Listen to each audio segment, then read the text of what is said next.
Welcome to part 2 of my top 10 favorite Pokemon games of all time so far. Number 4. So here we are. Pokemon Red Mystery Dungeon. One of the last games I purchased for the Game Boy Advance era. And the feels in this game, they were so good. Oh, I'm gonna start crying. Step it up, man. Okay, I'm good. Okay, this concept was it was really amazing. Oh my gosh, it was legit. It was so amazing. The fact that you're a human, you're your Pokemon now. What? You have a partner who's Pokemon too, and you go on with him or her. Excuse me, ladies. Excuse me. Him or her, and you just go around walking everywhere on 2 feet. Sometimes 4 or 3 or no feet at all. Maybe just flapping your wings away. Anyway. You go around saving pig Pokemon. You go around getting items they want. You go around recruiting people. Oh my gosh, it was awesome. It was so good. I spent many hours, and I restarted this game many times just so I can get the experience of every single different type of Pokemon. Obviously, there was no different types, but sometimes your decisions were different. And nobody played this game yet. I'm just gonna give you a little bit of spoiler. It's not that big of a deal. It's eventually, but it's not like immediate. There's one point in the game where you're being chased out of the place you're in, and when your partner asks, "Oh, let me come with you," and if you say no, you're stupid. But that actually is a different look on the game eventually. But obviously, it's better to say yes. Good buddy, sir. Yeah, buddy. But the story was a fantastic story. And there were so many feelings. It was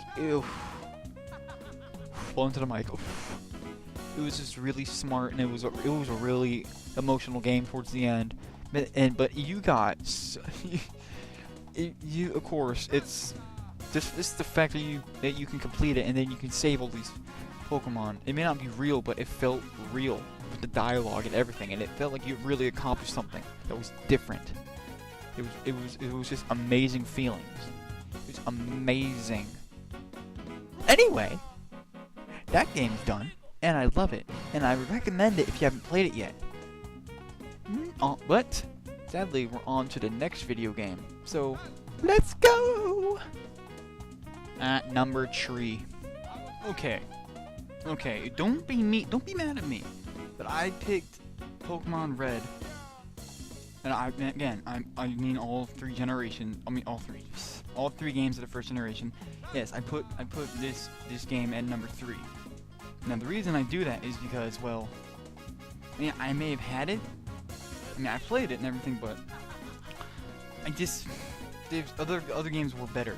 And I understand that. Oh, this is the creator. This is the creator of this awesome community. But let me just go in depth, okay? Okay, obviously, you're a trainer, and again, Professor O forgot his grandson's name, yada yada, Poopy, Master, yeah, all the other names. But yeah, I really did enjoy this game.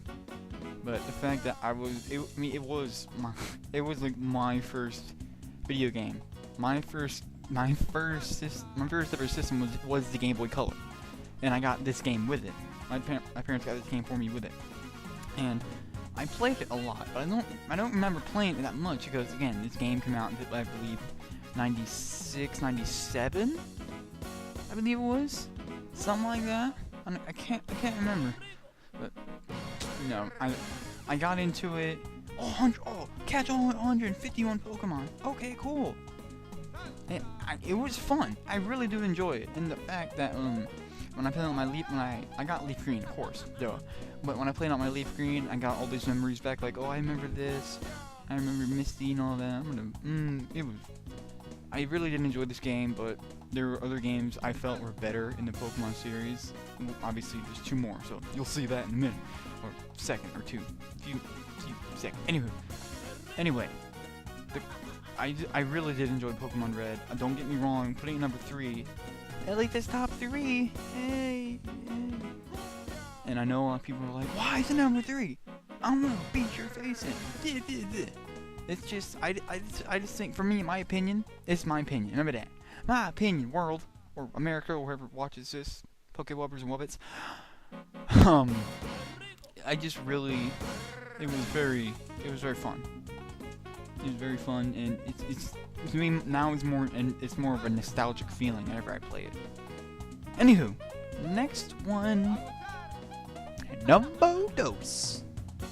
Now, here we are, another spin-off for in the countdown, but it's Pokemon Coliseum. Whee! Pretty much the only legitimate way to get a Celebi in any Pokemon game in America, Pokemon Coliseum. And another really good thing, this thing was amazing. I really love this concept. I know I've said this probably 2 or 3 times, like, oh, Mystery Dungeon, great concept, Snap, great concept, Pikachu, great concept, Stadium, great concept. You know what? No, this game, Pokemon Coliseum, it took some of the concepts and, you know, it took Pokemon Stadium concept, 3D gaming, 3D battles. It took a lot of different things. It was a really well delivered game. And I don't know why, but I don't have Gale of Darkness yet. Don't be mad at me for that. I'm working on it. But man, this game, I played this a crap ton whenever it came out. I believe it came out in 04 for the GameCube. I got it and I played it a poop ton. And I remember starting with Umbreon, Espeon, level 20s, I believe it was, level 20s or 25s, going against that biker dudes, Zigzagoons. I remember whooping their faces. I remember Meyer B's group theme here, which is the background music for this, because I'm pretty sure everyone loves this in every Pokemon community. Again, Nintendo owns the rights, not me. But it was really fun. And the fact that, oh, you can snag the people's Pokemon? Yeah, snag those Pokemon! If you haven't played it yet, oh my gosh. It has one of the biggest plot twists in any video game you probably ever play. I mean, it was just my mind melted at the end. I was like, what? And also the fact that it pretty much brought in, I mean, obviously, when you play Pokemon, you have feeling. You give the Pokemon feeling, like, oh, these are like my children. They depend on me. The fact that the Shadow Pokemon that you snag and open up their hearts, that truly brings out the friendship factor in all Pokemon games. It was just really well played out. It was really well delivered, and the music, ooh, that's one of the greatest soundtracks I've ever heard. I mean, it sold about 2 to 3 million copies, which is that's a really good selling point. As in, for sales on the GameCube, that's one of the, I think, top 5 overall GameCube sales. But that game should have sold so many more copies. And I hope that they at least make another 3D Pokemon RPG like this. I hope to make a new one soon. The world's waiting. Nintendo, we all want one. Anyway, time for the big reveal. Next is the last number on the countdown. Prepare. And number 1. Okay, here we are, number 1. Pokemon Silver. My favorite Pokemon game ever. Now, this game was the first game I really played. This game, of course, Pokemon Red was my first ever video game, but Pokemon Silver was the game I played way more than Red. The fact that you have 2 regions in one game, the fact that you get 16 badges instead of 8, which is boring, the fact that you get 2 starters instead of just 1. I mean, it was really smart. This game was amazing. The fact that, wait, Team Rocket? They're not in Kanto anymore? They're starting in Johto now? And the fact that you go over to Kanto to whoop on some more Team Rocket members? And also, Pokemon Silver and Gold and Crystal Generation 2 implemented the Steel type. Yes, in Generation 1, Magnemite. Yes, people, Magnemite. He was an Electric type first. Then he went to Electric Steel type. In this game, it introduced Steelix. It introduced so many amazing types of Pokemon here. It was one of the greatest games I've ever played in my life, and I'm pretty sure a lot of people would kind of compare, and a lot of people would kind of agree with me here. But this game I think was the first step in Nintendo's and Game Freaks, the producers, I believe, the creators, whatever you want to call them, the people who fiddle with the game. This was the first step in Game Freak actually thinking about, oh wait, maybe we should create a game with more than one region. Let's give the buyer more than he has bargained for. This game was pretty much 2 Pokemon games in one, because it didn't take, I mean, yeah, the average game completion, obviously, 15 to 20 hours. This game, it took probably upwards of 40 to 50, to beyond that hours. It was amazingly smart. I enjoyed this game so much as a kid, and I still have mine. Obviously, my Pokewubs and Wubbits on Instagram, yeah. They've obviously seen my collection of this. They've seen me do my Soul Silver playthrough. It was really fun because not only did it implement the 3 legendary dogs, Entei, Suicune, and then Raikou. No, it also implemented the 3 legendary birds, Moltres, Articuno, and Zapdos. And also got Lugia, Ho-Oh, and those gosh darn 6 others. 8 legendaries. And Mewtwo, I believe. Yeah, and Mewtwo. I think that was it. I cannot remember.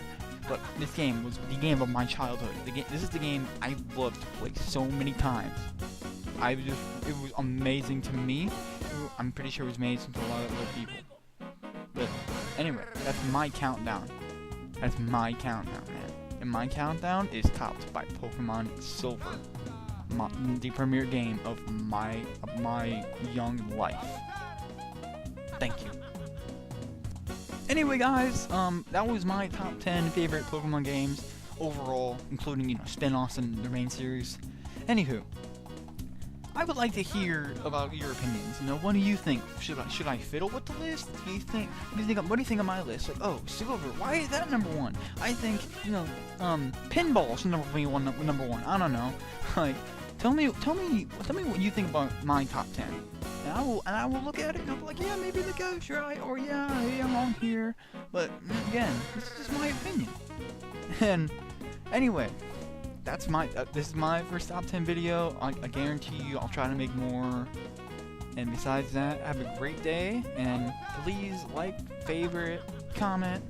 I mean, you can click the sub button if you want. I mean, I'm not forcing you. It's not like I'm facing with a gun at your head. Yet. Please, I didn't say yet. I never will. Anywho, thanks for watching, and well, please have a very wub-filled day. Goodbye, everyone.